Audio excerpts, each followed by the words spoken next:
Welcome back to my YouTube channel. Hope all of you are fine. जी students, आज हमारा 10th class का maths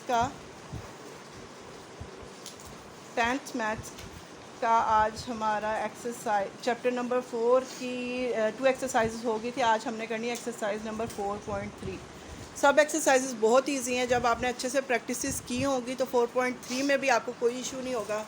जैसे जैसे हम नेक्स्ट एक्सरसाइज में मूव करते जाएंगे वैसे वैसे ही जो है हमारा एक एक पॉइंट एक्स्ट्रा है जो आप लोगों ने देखना होगा। उसके अलावा कोई भी इतनी खास चेंजिंग नहीं आ रही। 4.3 का फर्स्ट क्वेश्चन जी अब हम देखते हैं। आपको बता दूं इसमें भी कुछ प्रॉपर फ्रैक्शन के क्वेश्चंस होंगे, कोई इम्प्रॉपर फ्रैक्शंस के। फर्स्ट क्वेश्चन हम देखते हैं resolve into partial fractions. First question है 3x - 11 by x + 3 and x² + 1। Ji students, अब फिर कंपैरिजन करते हैं लास्ट एक्सरसाइजेज से। हम लोग लास्ट एक्सरसाइजेज में क्या चल रहा था। एक्सरसाइज 4.1 में जो क्वेश्चंस है वो कुछ इस तरह के थे। देखें, बिल्कुल सिंपल, कोई x² वाली टर्म नहीं थी, किसी में x² नहीं है, x³ नहीं है, और कोई भी x - 3 का स्क्वायर या x + 1 का स्क्वायर कोई भी नहीं थी। बिल्कुल सिंपल क्वेश्चन है ये। जैसे ही हम 4.2 एक्सरसाइज में गए उसमें क्या हो गया, एक होल टर्म का स्क्वायर आ गया। जिस तरह x - 1 का होल स्क्वायर हमारे पास आ गया, या x + 2 का होल स्क्वायर, 3x + 2 का होल स्क्वायर, किसी भी टर्म का स्क्वायर वाली टर्म्स इंक्लूड होगी। 4.2 एक्सरसाइज में ये चेंजिंग आ गई थी। और उसमें हम लोगों ने देख लिया था स्क्वायर वाली टर्म में हमने क्या किया था। जिस तरह x - 1 का स्क्वायर है, पहले x - 1 वाली टर्म ली थी, फिर x - 1 का स्क्वायर वाली टर्म। अब जैसे नेक्स्ट एक्सरसाइज में हम लोग स्टूडेंट्स आए उसमें क्या चेंजिंग आई, हम चेंजिंग देखते हैं।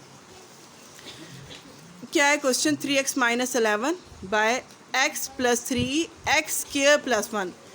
ये तो सिंपल फैक्टर है, कोई स्क्वायर वाला फैक्टर नहीं। लेकिन ये वाला जो फैक्टर है इसमें जो हमारे पास टर्म है वो क्या है, x² + 1।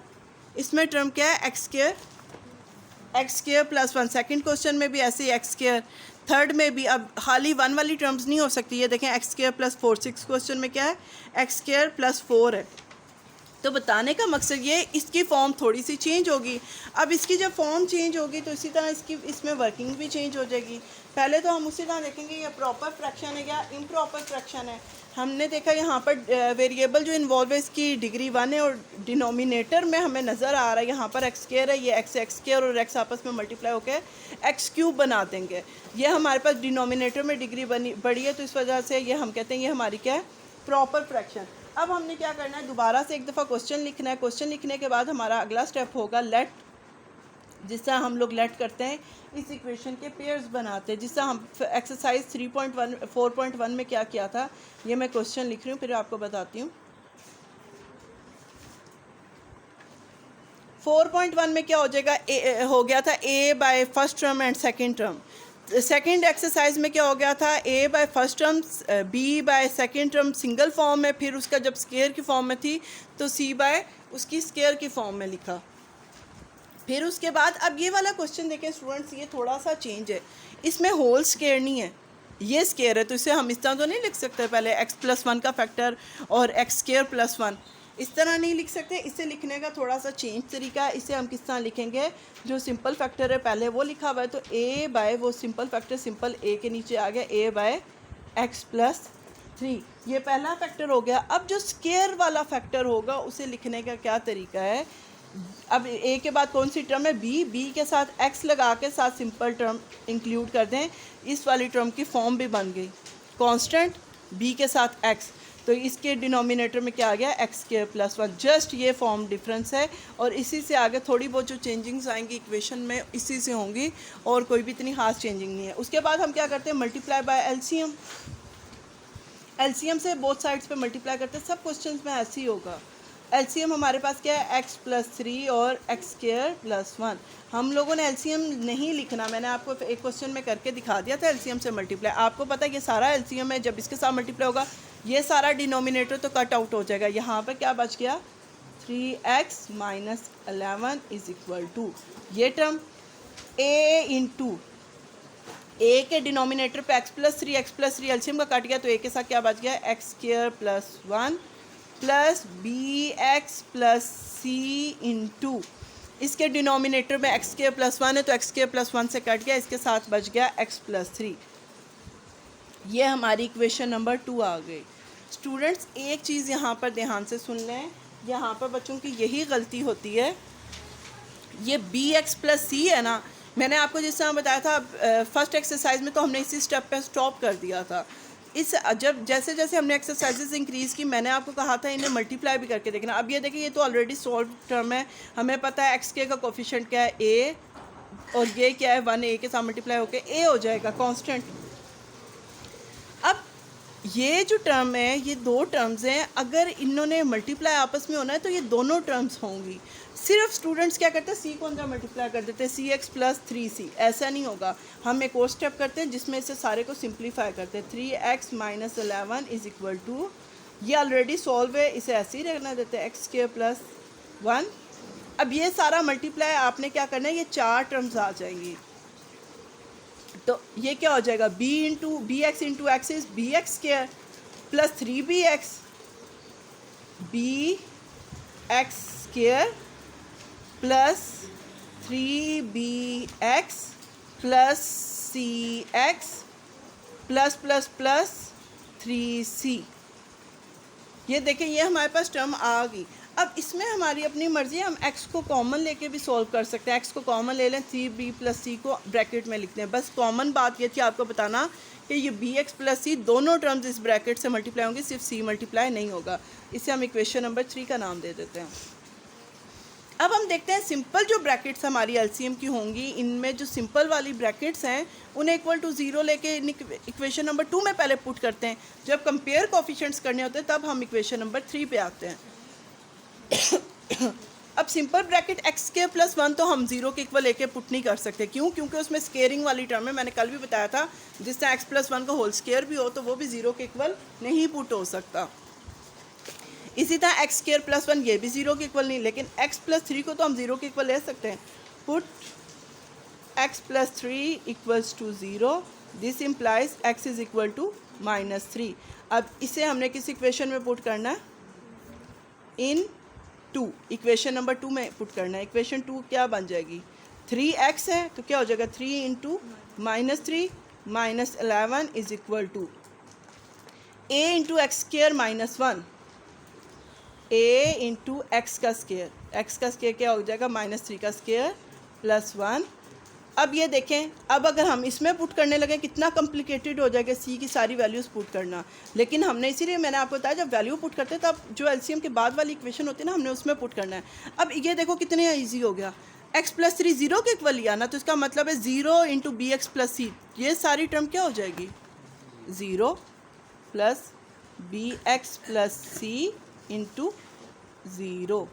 क्यों? क्योंकि x माइनस प्लस 3 तो 0 है, ये तमाम टर्म 0 होगी, ख़त्म होगी। इसे सॉल्व करते हैं, 3 into -3 is -9 minus 11 is equal to a into -3 का स्केयर इज़ 9, माइनस टर्म का जब स्केयर होता है तो वो पॉजिटिव टर्म बन जाती है, +1 प्लस 0, ये तमाम टर्म हमारी 0 बन गई, हमने अलग कर दिया।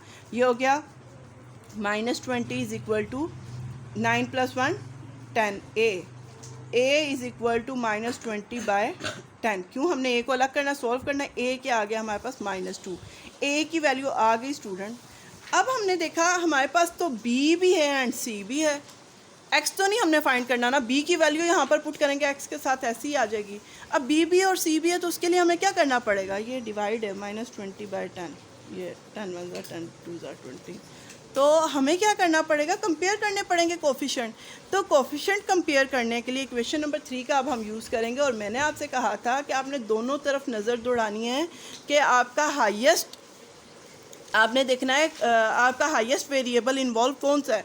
अब इस तरफ तो देखो आप हाईएस्ट वेरिएबल इधर x की पावर 1 आ रहा है, लेकिन हमने दोनों साइड्स पे देखना है। अगर इस साइड पे देखा जाए हाईएस्ट वेरिएबल इन्वॉल्व कौन सा है, x का स्क्वायर, तो हमें तो दो वैल्यूज़ चाहिए। तो सबसे पहले हम कौन से वैल्यू कंपेयर करेंगे, x का स्क्वायर। कंपेयरिंग, आप अगट्ठा भी लिख सकते हैं, comparing coefficient of x square. मैं आपको एक एक करके करवाऊंगी ताकि आपको अच्छे से समझ आ जाए। एक्स के कोफिशिएंट कंपेयर किया। अब इक्वल की साइड पे स्टूडेंट ध्यान से देखें, एक्स के की कोई टर्म नहीं है, तो इक्वल की साइड पे इसका कोई कोफिशिएंट ही नहीं है, तो क्या आ जाएगा 0 इक्वल्स टू। क्यों? क्योंकि इस साइड पे कोई एक्स के का कोफिशिएंट नहीं है। 0 इज इक्वल टू, इधर एक्स के का कोफिशिएंट क्या है? एक्स के का कोफिशिएंट ये भी है ना, तो क्या आ गया a, और इधर देखा यहाँ पर एक्स के का कोफिशिएंट क्या है? b, a प्लस b आ गया। अब हमने देखा a की वैल्यू तो हमें गिवन है, a की वैल्यू अगर पुट की a is equal to -2 plus b find करना है, तो ये क्या हो जाएगा? b इज इक्वल टू 2 उधर जाके +2 हो जाएगा, b is equal to 2। b की वैल्यू अभी हमारे पास आ गई। अब हमने एक्स के का कोफिशिएंट कंपेयर कर लिया, लेकिन अब हमारे पास ए बी की वैल्यू है, सी अभी भी मिसिंग है। अगर सी मिसिंग है इसका मतलब है हमें किसी और का भी कोफिशिएंट कंपेयर करना है। किसी और का कोफिशिएंट इसका मतलब है एक्स स्क्वायर से स्मॉल वाला, एक्स स्क्वायर से स्मॉल एक्स है। अब करेंगे comparing coefficient of x. X का कोफिशिएंट जब कंपेयर किया, ये बन गया यहाँ पर एक्स का कोफिशिएंट क्या है? 3 इज इक्वल टू, यहाँ एक्स का कोफिशिएंट 3b। ये आपने ध्यान से देखना है, एक चीज़ को आपने नहीं ले लेना। 3b है प्लस सी, 3b प्लस सी एक्स का कोफिशिएंट है। अब हमें पता है b की वैल्यू गिवन है, 3 is equal to 3 into 2 plus C find करना है। 3 इंटू 2 इज 6 इधर आके क्या हो जाएगा? -6 इज इक्वल टू सी। हमें पता है जब वैल्यू फाइंड करनी होती है c is equal to 3 - 6 is -3। Simple calculations की हैं हम लोगों ने। सिर्फ ये आपने देखना है कि कोफिशिएंट, ये जो इक्वेशन 3 जब हमने लिखी है तो उसके अंदर से कोफिशिएंट अपने ध्यान से सिर्फ 3 नहीं लिखना या सिर्फ b नहीं लिखना। एक्स का कोफिशिएंट 3b दोनों चीज़ें, तो 3 और b दोनों लिखेंगे। अब आंसर तमाम वैल्यूज़ को हमने किस इक्वेशन में पुट करना है? 1 में। तो इक्वेशन 1 इम्प्लाइज, इक्वेशन 1 हमारी क्या हो जाएगी? ये हमारा प्रॉपर फ्रैक्शन का क्वेश्चन था।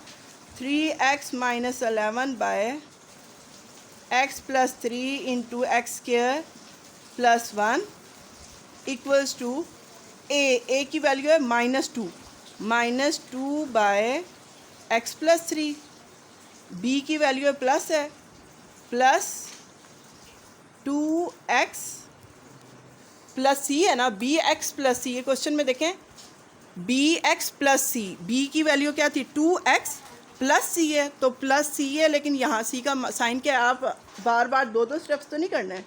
प्लस लिख के माइनस का साइन आगे डालोगे तो प्लस माइनस क्या हो जाएगा?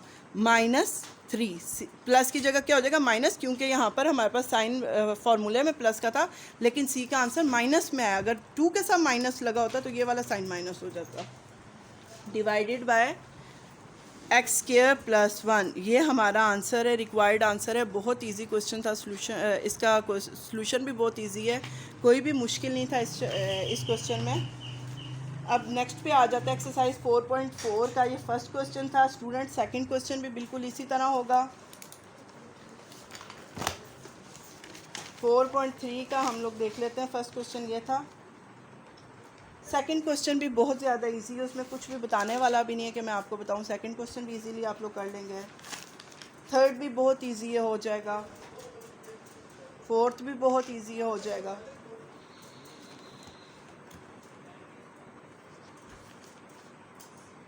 फिफ्थ क्वेश्चन भी इजीली हो जाएगा। फिफ्थ क्वेश्चन में भी किसी में भी कोई ऐसा पॉइंट भी नहीं है कि करवाने वाला हो या कोई मुश्किल हो। सिक्स क्वेश्चन भी बिल्कुल ऐसा ही है। सिक्स तक क्वेश्चन बिल्कुल ऐसे ही है। सेवन्थ क्वेश्चन में एक बात है, मैं आपको वो बता देती हूँ। सिक्स तक ऐसे ही है। सेवन्थ और एट में आपको मैं बता देती हूँ क्या डिफरेंस है। और इम्प्रॉपर फ्रैक्शन का स्टूडेंट्स इसमें कोई भी क्वेश्चन नहीं है। क्वेश्चन नंबर 7 और 8 पे आ जाए जी स्टूडेंट्स। क्वेश्चन नंबर हमारा 7 है, 1/x³ + 1। अब देखें इसमें तो अब आप देखेंगे ये क्या हो गया जी, हमने अभी स्केयर वाली फॉर्म वाला क्वेश्चन किया था, ये तो टोटली ऑपोजिट हो गया। इसमें तो स्केयर वाली कोई टर्म नहीं है, लेकिन जब देखें x³ + 1 है तो इसका मतलब इसका फार्मूला बन सकता है a³ + b का क्यूब। ऐसा फार्मूला इसका बन सकता है ना। तो अगर इसमें फार्मूला अप्लाई किया जाए, हम लिखें 1/x³ + 1, तो ये किसके इक्वल हो जाएगा? ए क्यूब प्लस बी क्यूब का फार्मूला मैंने पहले भी करवाया है, तो मैं आई थिंक 9th क्लास के लेक्चर्स में भी और 10th को भी मैंने करवाया था। तो मैंने बताया था आप लोग याद रख लें, फार्मूला याद रखने के लिए। अगर होल क्यूब नहीं है, अलग अलग क्यूब है, ए का क्यूब प्लस बी का क्यूब, तो उसमें क्यूब वाली कोई टर्म नहीं आती, वो सिंपल होता है। क्या हो जाता है उसमें, एक्स प्लस 1 यानी कि ए प्लस बी इंटू ए का स्केयर प्लस बी का स्केयर अलग, बी का स्केयर 1 का स्केयर भी 1 ही होगा, माइनस प्लस का फॉर्मूला है ना, तो माइनस ए बी हो जाएगा। ए माइनस ए बी क्या हो जाएगा, एक्स इंटू 1 इज़ एक्स। अब ये देखिए हमारे पास उसी तरह दो फैक्टर्स बन गए। अब इन फैक्टर्स में अगर वैल्यूज़ पुट करें तो ये क्या हो जाएगा, 1 by X plus 1 into X square minus X plus 1 is equal to A by X plus 1 plus B x plus C by B x plus C by क्या आ जाएगा हमारे पास, एक्स के स्केयर वाली टर्म आ गई है ना, इस वजह से ऊपर देखो हमने एक्स वाला। अब ये नहीं आपने कहना इसमें सिंपल भी है, इसका क्या करें, कुछ भी इसमें इशू नहीं है, ये पूरी एक टर्म है, x square minus X plus 1, इस टर्म का स्केयर हो गया इसीलिए बी एक्स प्लस सी हो गया, तो क्या टर्म आ गया, x square minus X plus 1। ये इक्वेशन 1 होगी। आगे वैसे ही सॉल्व करना है जैसे हमने तमाम क्वेश्चन सॉल्व किया, किसी भी क्वेश्चन में कोई इशू नहीं होगा। क्वेश्चन नंबर 8 में भी स्टूडेंट जस्ट स्केयर का क्यूब का फार्मूला ही लगाना है और उसमें भी कोई डिफ़िकल्टी नहीं है, इस वजह से आप वो देख लीजिएगा। एक्सरसाइज 4.4 पे आ जाएं। इसके तमाम क्वेश्चंस बाकी आप सॉल्व करके मुझे बताएं, मैं आपके लिए एक्सरसाइज 4.4 की भी वीडियो बना के अपलोड कर देती हूँ। आपका चैप्टर कंप्लीट हो जाएगा आज। बहुत इजी क्वेश्चन है और बोर्ड में इसमें से एक लॉन्ग क्वेश्चन का एक पार्ट आएगा इंशाल्लाह ताला। Thanks students for watching. अल्लाह हाफिज़।